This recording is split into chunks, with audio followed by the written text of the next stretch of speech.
eksploatācija ir vairāk orientēta arī uz ārstniecības iestāžu pārstāvjiem, ja?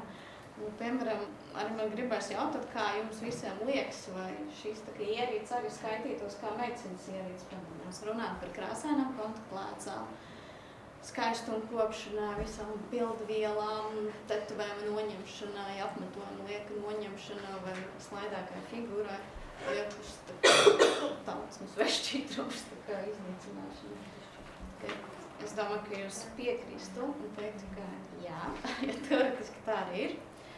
Un Viļama kungs nepieminēja, bet jā, jauna regulāri parāds jaunus izstrādājumus ar nemedicīnisko nolūku. Un tas ir 16. pielikums un vesels ar šīm iekārtām, kuras ir arī iekļauts jaunajā normatīvu aktā 461. ministru kabineta noteikums. Tā kā, lai nekavētu laiku, es domāju, mēs iesim tālāk. No tad attiecīgi gan medicīnas ierīces, gan skaistumkopšanas procedūram un dažas paredzētas ierīces. Uz viņiem arī ir attiecināms 461. ministru kabineta noteikumi.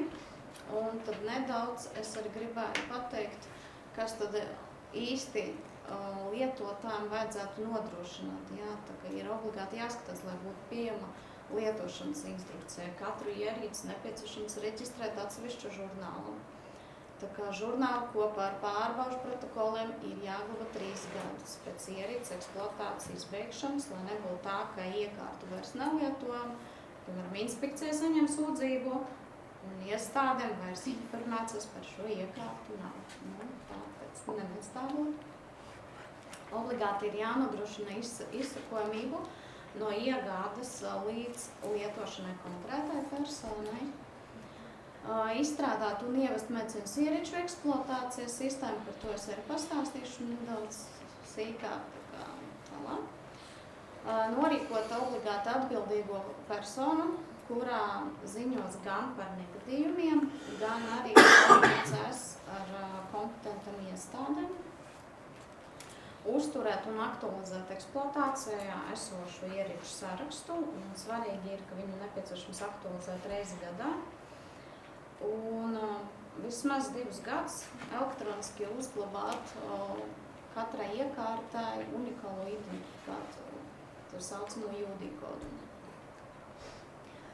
Tātad, kā jau minējām, mums ir no 10. oktobrā jauni noteikumi 582. in vitro diagnostikas medicīnas ierīču noteikumi, kuri arī nosaka tagad prasības attiecības ārstniecības iestādēm, un tas pārsvarā ir laboratorijas, jā. Kā attiecīgi viņiem atkal ir jānodrošina atbildīgo personu, elektroniski jāuzglabā piegādāto ierīču identifikātors, jānodrošina nepārprotama ierīces un tas pastāvīgas ierīces atrašanas vietas identifikācija, kur konkrēti viņas stāv, jānodrošina ierīču metroloģisko kontroli atbilstoši ražotāja instrukcijām un norādījumiem. Ierīces tehnisko apkalpošanu noteiktajā garantijas laika, kā arī pēc garantijas laika beigām obligāti ir jāseko, lai iekārta būtu droša, jāveic nepieciešams ir pārbaudes. Tāda atkal atbildīgas personas norīkošana, kas sadarbojas un komunicē ar valsts un citām institūcijām. Arī ir ļoti būtiski un svarīgi nodrošināt konkrēts ierīces lietotāju apmācību, kā to nosaka bieži vien ražotājs. Un ierīces lietošanas pamācībām vienmēr ir jābūt pieejamam. Tātad nedaudz par eksploatācijas sistēmu, kuras mērķis ir, lai vienkārši ārstniecības iestāde saprot, kā viņam rīkoties, kā izvēlēts ierīces, kādiem mērķiem un ko ar viņu darīt tālāk, kamēr viņu lieto un kādu beigas lietot. Tad eksploatācijas sistēmas saturu jūs varat redzēt, par to nedaudz ātri iziesim cauri.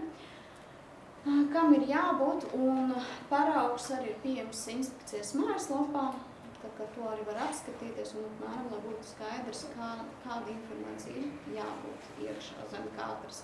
Tātad eksploatācijas sistēma sastāv no izvēles un iegādes kritērijiem, kāda veida konkrēta ārstniecības iestāde izvēlas savas ierīces, kurā klasē vajadzētu būt un tad attiecīgi kādai dokumentācijai jābūt.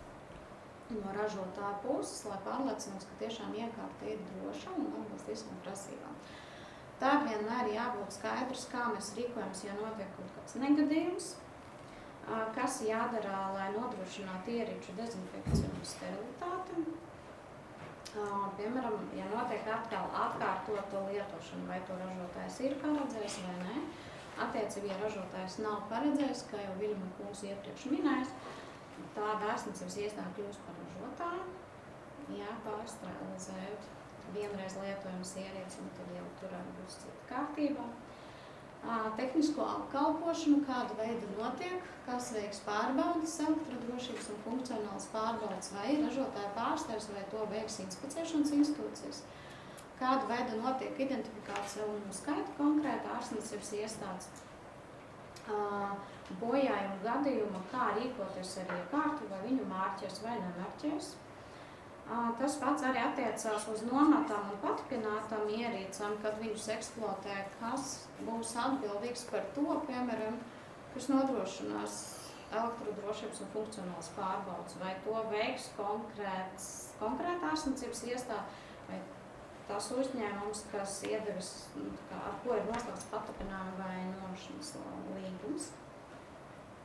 Tad attiecīgi eksploatācijas nepieciešama dokumentācija, kur viņa glabājas, vai viņa ir pieejama vai nav pieejama personālam, un kā arī personālā apmācības arī ļoti būtisks un svarīgs, kāda veida viņas notiek un cik regulāri, vai pēc nepieciešams, vai tikai jaunam personam pēc tam darbinieki mācās pēc instrukcijām to visu nepieciešams atrakstīt. Runājot par tehnisko uzraudzību, praktiski nekas nav mainījies, arī jaunais noteikumos. Tehnisko uzraudzību patreiz var veikt divos veidus, vai to veids akreditētas inspicēšanas institūcijas laikā gadījumā, ja mums nav no ražotājiem nekādas dokumentācijas, nav pieejams pilnvarotais pārstāvs, kas sniedz šo pakalpojumu,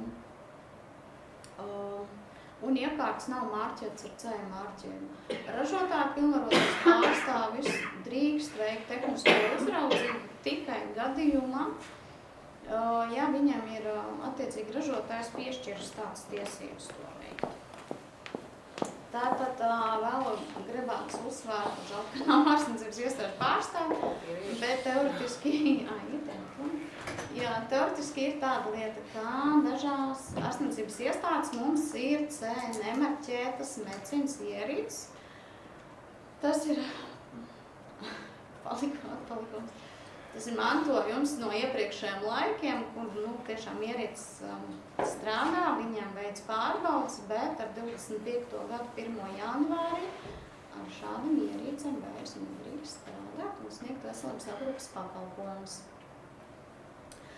Tātad attiecībā uz tehniskas uzraudzības inspicēšanas institūcijām, kuram ir akreditācija, tā ka joprojām viņi to var veikt, ja viņiem nav beidzies akreditācijas termiņš. Un visi izsniegti certifikāti ir spēkā esoši līdz tāda darījuma termiņa beigām. Tā kāds ir biežāk konstatēts neatbilstības ārstniecības iestādes, piemēram, bieži vien nav pieejams lietošanas instrukcijas, gan valsts valodas, gan oriģināls, netiek aktualizēts eksploatācijas esošo ierīču saraksts, nav norīkotas atbildīgas personas, lai komunicētu gan ar ārvalstu aģentūru, gan ar veselības inspekciju. Nav izstrādāta un ieviesta eksploatācijas sistēma, vai iespējams viņi ir izstrādāti, bet viņi nav vēl ievestā, darbinieki neparzina, vai daži punkti nav aprakstīti līdz galam. Netika ievērot norādījumu pārbaudas protokols, piemēram, inspicēšanas institūcijā ir konstatējusi, ka ir neatbilstības un norāda, ka nedrīkst strādāt ar konkrētu medicīnas ierīci. Ārstniecības iestāde laimīgi saņēmuši tehniskas uzraudzības protokolu vai aktu vai certifikātu, kā kurš sauc, noliek plauktiņā un pat neizlasa, kas te norāda saturā, tā kā tomēr būtu arī jāpievērš uzmanību. Ierīču žurnāli arī viņi vai nu nav pieejami, vai nu nav aizpildīti līdz galām. Netiek ievērots tehniskas uzraudzības periodiskums, piemēram, varbūt veids pārbaudas pēc 2 gadiem, pēc 3 gadiem, tomēr ir arī jāsako līdzi. Kā arī nav apliecināta ražotāja pārstāvja inženiera kompetence. Tas nozīmē, ka veids ražotāja pārstāvis, bet vai to drīkst vai nedrīkst darīt konkrēta personā, apliecinājuma ārstniecības iestādē nav. Tātad vēl gribētos atgādināt par izplatāju pienākumiem, kas būtu jāveic obligāti un kā ir jāpārliecinās par preces atbilstību regulas prasībām pirms laist viņu tirgu. Jā, to, ko mēs esam konstatējuši savā darbiņā, veicot to tirgus uzraudzību, ka bieži vien nav pārbaudīts, piemēram, nav norādīta laista prece ir atbilstoši jaunas regulas prasībām, bet uz etiķetes nav MD simbols, ka tā ir kā medicīnas ierīce, attiecībā uz pirmo klases ierīce. Ja ražotājs nav piešķiras unikālo numuriņu attiecīgas klases ierīcēm. Nav norādīta informācija par importētāju, jo iespējams preci ir importētā, piemēram, Vācija. No Vācijas saņem izplatītājs un viņš uzskatā, laikam preci atbilst visām prasībām, ja viņš šo preci ir paņēmis no Vācijas. Bet tā paša laikā es tomēr gribētu pievērst uzmanību, ka informācija par importētāju vajadzētu būt uz etiķetes vai pie dokumentācijas pievienotas. Tātad obligāti ir, man liekas, pats par sevi saprotams, ka ierīcei jābūt ar C zīmi un klāt jābūt atbilstības deklarācijai nepieciešams gadījuma paziņot struktūras certifikātu. Un tātad attiecīgi pēc kompetences iestādes pieprasījumā jānodrošina visu nepieciešamo informāciju un dokumentāciju, kas ir to rīcību, lai pierādītu ierīces atbilstību, jo ir arī gadījumi veicot pārbaudas, pie komersanta vispār nav dokumentācija. Teoretiski tad kā jūs esat pārliecinājušies par to, vai prece atbilst vai neatbilst prasībām?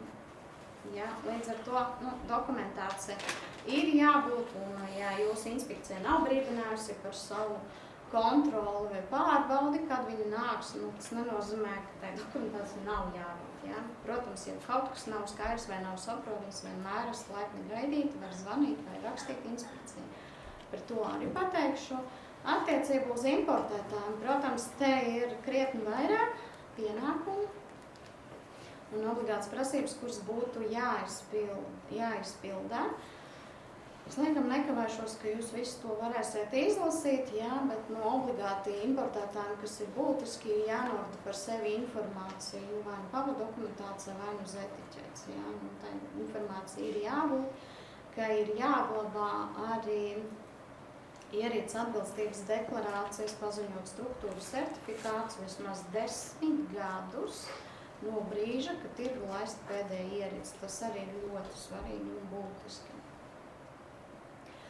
Tad, attiecīgi, protams, nevaru pastāstījums par mūsu neatbilstībām, ko mēs esam konstatējuši.